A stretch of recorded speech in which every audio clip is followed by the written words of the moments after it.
टमाटर तो बा लेकिन कहे मतलब अबे शायद हारा बाटे।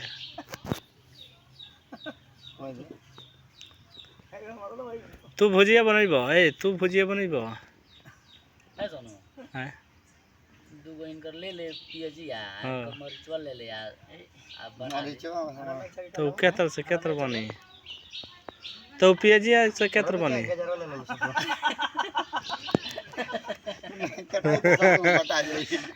है गो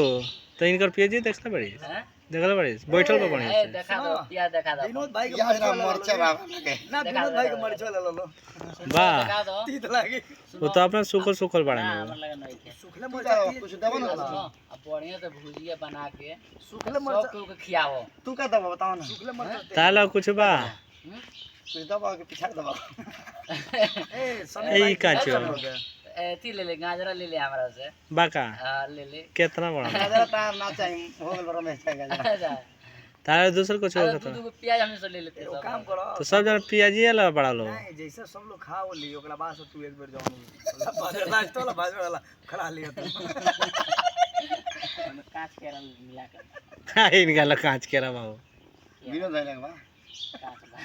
अबे कत लोग पाक गेल बा ओ कतर कांच बा और जाओ सोनुआ से भेंट करो जा पूछ लो कौन जी बात है तो ये कब से फरता हो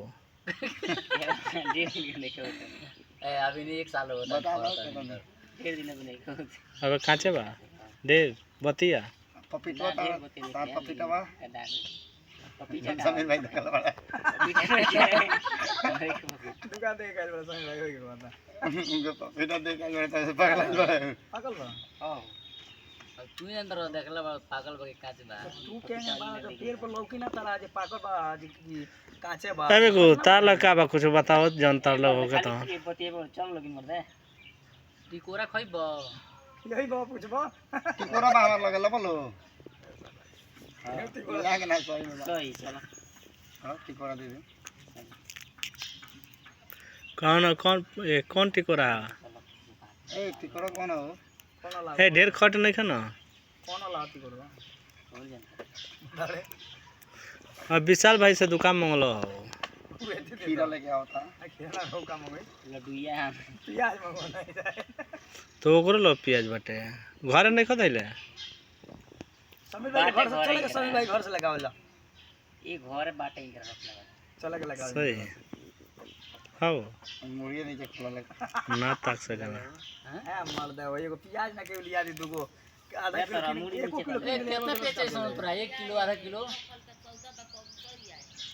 कितना गांव में लोग बाबा दूध को मांगल ले तो मिल जाई जे भाई भेज दे ले आवा मंगा कोटोरा मंगा ले का मंगा ले एक बस पकड़ा ले दूध